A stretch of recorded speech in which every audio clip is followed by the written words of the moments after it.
नमस्कार दोस्तों, स्वागत है आप सभी का पाथफाइंडर पर। दोस्तों, अराकान आर्मी फ्रॉम म्यांमार ये दोस्तों अब किसी को भी नहीं छोड़ रहे हैं। बिकॉज अब जो लेटेस्ट डेवलपमेंट सामने आई है, अराकान आर्मी के द्वारा जो म्यांमार में चाइना के द्वारा बहुत ही मेजर इन्वेस्टमेंट करी गई थी म्यांमार के चाउक फ्यू पोर्ट पे, अब उसके ऊपर भी इन्होंने अटैक करना शुरू कर दिया है। आप लोग यहाँ पे देख सकते हैं, ये खबर आज से कुछ ही दिन पहले सामने आई थी कि जो ये अटैक है ये वहां पे शुरू हो चुका है। एंड जस्ट आज से 2 दिन पहले इंडियन मीडिया ने भी इसको कवर किया है। बिकॉज अब जो वहां पर अटैक इन्होंने शुरू किया था उसका जो लेवल है ये बहुत ही ज्यादा बढ़ चुका है। इसको मैं आपको यहाँ पे मैप पे दिखा देता हूं, इस पर्टिकुलर लोकेशन को जहां पर चाइना के द्वारा निवेश करना शुरू किया गया था। यहां पर आप लोग देख सकते हैं, ये दोस्तों म्यांमार का चाउक फ्यू पोर्ट है, जहां पर China basically China Myanmar economic corridor के अंतर्गत ये वाले पोर्ट की डेवलपमेंट कर रहा था। एंड ऑल्सो चाइना अपने स्ट्रिंग ऑफ पर्ल्स पॉलिसी के अंतर्गत भी इस पोर्ट की डेवलपमेंट कर रहा था। और ये वाला जो पोर्ट है, ये आप यहां पर जो ये येलो रंग की जो स्टेट देख पा रहे हैं, ये दोस्तों वही वाली रखाइन स्टेट है जहां पर हमें अराकान आर्मी ऑपरेशनल होती हुई देखने को मिलती है। एंड अब उनके द्वारा इस चाउक फ्यू पोर्ट को भी अटैक करना शुरू कर दिया गया है। ये चाइना के लिए बहुत ही बड़ा सेटबैक बन जाता है। बिकॉज दोस्तों, चाइना ने अभी तक जितनी भी इन्वेस्टमेंट म्यांमार में करी थी उसमें जो सबसे बड़ी इन्वेस्टमेंट थी वो आपको इसी पर्टिकुलर पोर्ट पे देखने को मिलती थी, और उसकी जो वैल्यू थी that was almost $9 billion. And China इसी पर्टिकुलर पोर्ट के माध्यम से बहुत सारा जो ऑयल का इंपोर्ट है वो बे ऑफ बंगाल के माध्यम से यहां से कर पा रहा था, जिससे कि जो तेल है वो पहले चाउक फ्यू पोर्ट तक आता था एंड अल्टीमेटली वो चाइना के कुनमिंग एरिया तक यहाँ पे जा पा रहा था। लेकिन अभी जो रिपोर्ट सामने आ रही हैं, जो यहाँ से आने वाला ऑयल फ्लो था उसको भी इस अटैक की वजह से रोकना पड़ा है। आप लोग यहाँ पे अगेन देख सकते हैं, ये सारी की सारी जो रिपोर्ट्स हैं ये इसी पर्टिकुलर रिपोर्ट में हमें यहाँ पे देखने को मिली हैं। एंड इस पर्टिकुलर चीज़ के जो मायने हैं वो बड़े सिंपल हैं कि अराकान आर्मी अब किसी को नहीं छोड़ रही है एंड धीरे धीरे वो रखाइन स्टेट के ऊपर अपना जो कंट्रोल है उसको और ज़्यादा कंसोलिडेट कर रही है। वैसे मैंने इस चीज़ को लेकर थोड़े दिन पहले भी वीडियो बनाई थी कि कैसे अराकान आर्मी ने मिलिट्री जुंटा को तो सरेंडर करवा ही दिया है, लेकिन अब जो थोड़े थोड़े एरियाज बचे थे जहां पर वहां की मिलिट्री जुंटा उनको देखने को मिलती थी, उनके ऊपर भी अटैक करना शुरू कर दिया है। बात करेंगे इस पूरी डेवलपमेंट के बारे में, क्या एग्जैक्टली यहां पे देखने को मिला है, ये जो अटैक कैरी आउट किया गया है क्यों कैरी आउट किया गया है, चाइना के लिए कैसे बहुत बड़ा सेटबैक बन जाता है, एंड इस पूरी चीज़ के मायने भारत के लिए क्या हैं, उसको भी हम लोग समझने का प्रयास करेंगे। आइए शुरू करते हैं मेरे साथ। मेरा नाम है अनिरुद्ध। यदि आप लोग हमें फॉलो करना चाहते हैं, हमारे लेक्चर्स के अपडेट्स को प्राप्त करना चाहते हैं, तो यहाँ पर दिए गए टेलीग्राम चैनल्स के माध्यम से ऐसा कर सकते हैं। दोस्तों, आगे बढ़ने से पहले बताना चाहूँगा कि आपकी यूपीएससी परीक्षा की तैयारी को आसान और अफोर्डेबल बनाने के लिए अनअकैडमी के द्वारा जो यूपीएससी रिसोर्सेज हैं वो आपके लिए निःशुल्क अवेलेबल करवा दिए हैं, जिसमें monthly current affair magazines, previous year questions, NCERT note summaries, prelims के फ्री मॉक टेस्ट आपको उपलब्ध करवाए गए हैं। इनको डाउनलोड करने के लिए जो लिंक्स हैं वो दोस्तों आपको नीचे डिस्क्रिप्शन बॉक्स में दिए गए हैं। कोई भी आपको डाउट है, कोई भी आपको क्वेरी है, आप लोग नीचे दिए गए फ़ोन नंबर्स पे फ़ोन भी कर सकते हैं और हमारी काउंसलिंग टीम आपको वहां पर भी असिस्टेंस प्रोवाइड करवा देगी। All right, so directly coming to the news, क्या देखने को मिला है दोस्तों। अराकान आर्मी जो है वो पिछले साल नवंबर दिसंबर के महीने में बहुत ज़्यादा एक्टिव हो चुकी थी, और जो म्यांमार की मिलिट्री जुंटा है उनको अलग अलग एरियाज़ में उन्होंने अटैक करना शुरू कर दिया था। और इनफैक्ट उन्होंने रखाइन स्टेट में जो कई सारी टाउनशिप्स हैं, टू बी एग्जैक्ट उन्होंने 11 टाउनशिप्स जो हैं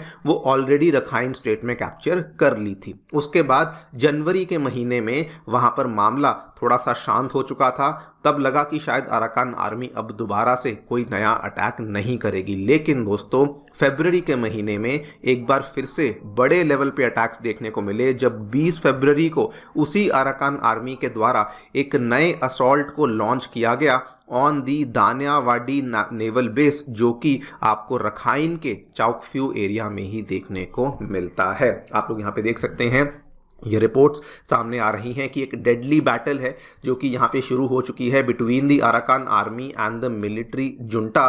और ये चाउकफ्यू टाउनशिप में इसलिए शुरू हुई है because this was one of the areas in Rakhine state जिसको इन्होंने अभी तक कैप्चर नहीं किया था। और इसी चाउकफ्यू टाउनशिप में आपको मिलिट्री जुंटा का एक नेवल बेस देखने को मिलता था और इसीलिए यहाँ पर अटैक होना शुरू हुआ। ऑब्वियसली जब अटैक हुआ अराकान आर्मी की तरफ से तो दूसरी तरफ से जो म्यांमार की मिलिट्री जुंटा है उन्होंने भी यहाँ पर रिटेलिएटरी अटैक्स करना शुरू कर दिए। बल्कि उन्होंने तो वहाँ पे 10 विलेजेस के ऊपर एक एयर स्ट्राइक को भी कैरी आउट किया था जिसमें कि अभी तक कोई भी साइड यहाँ पर पीछे नहीं हटी। लेकिन ऑब्वियसली इसका जो नतीजा था वो ये था कि जो वहाँ के लोकल रेजिडेंट्स थे वो भारी मात्रा में उनको नुकसान हुआ एंड वहाँ के कई सारे लोकल रेजिडेंट्स को ऑब्वियसली डिस्प्लेस होना पड़ा। इस चीज़ को लेकर रिपोर्ट सामने आ रही हैं। आप यहाँ पे खबर देखिए, कल की खबर है द हिंदू की जिसमें कि 4000 से भी ज़्यादा लोग हैं बताया जा रहा है जो कि कुछ ही दिनों के अंदर अंदर म्यांमार की उस पोर्ट साइट से डिस्प्लेस हो चुके हैं। और एक और रिपोर्ट बताती है कि अभी तक इसी पर्टिकुलर एरिया में जो ये म्यांमार के रखाइन स्टेट में चाइना का जो एनक्लेव बना हुआ है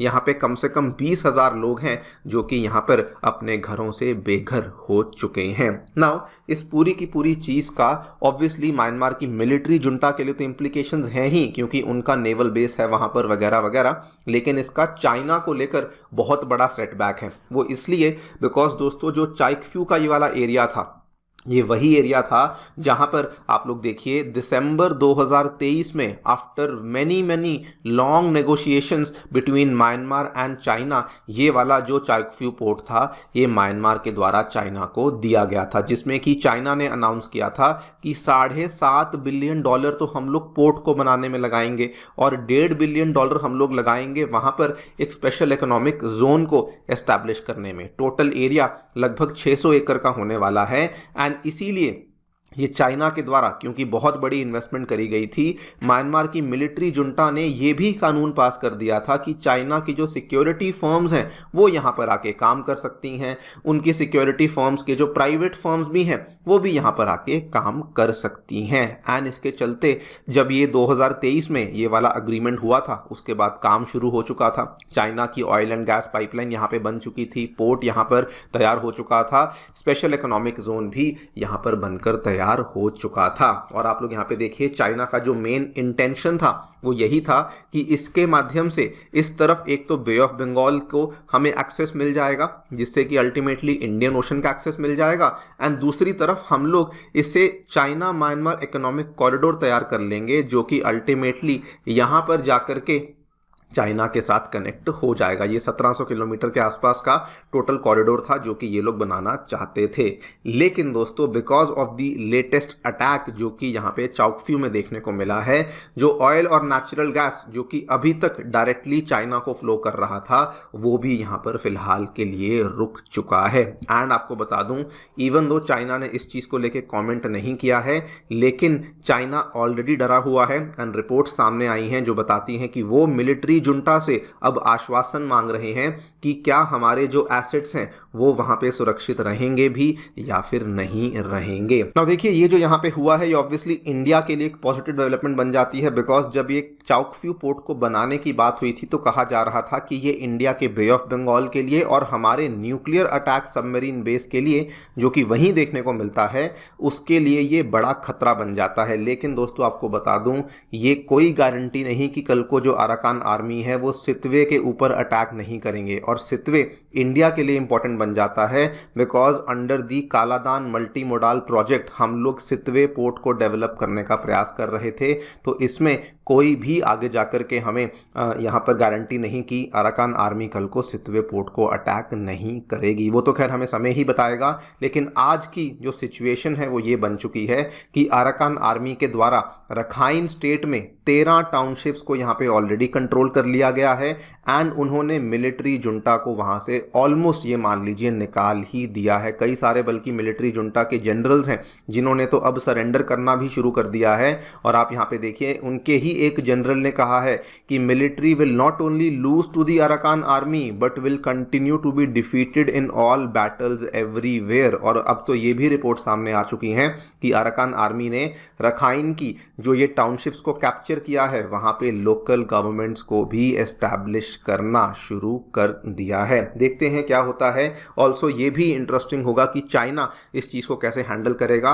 अगर मैं भारत को लेके बात करूं तो इंडिया दोस्तों फिलहाल एक ऐसी सिचुएशन में है जिसमें कि हम लोग मिलिट्री जुंटा के साथ भी एंगेजमेंट बनाई हुई है एंड हमने अराकान आर्मी के साथ भी बातचीत के चैनल्स को ओपन किया हुआ है। देखते हैं क्या होता है। आपकी क्या राय है हमें डेफिनेटली बताएं कमेंट सेक्शन में। Thank you so much for listening. Stay tuned and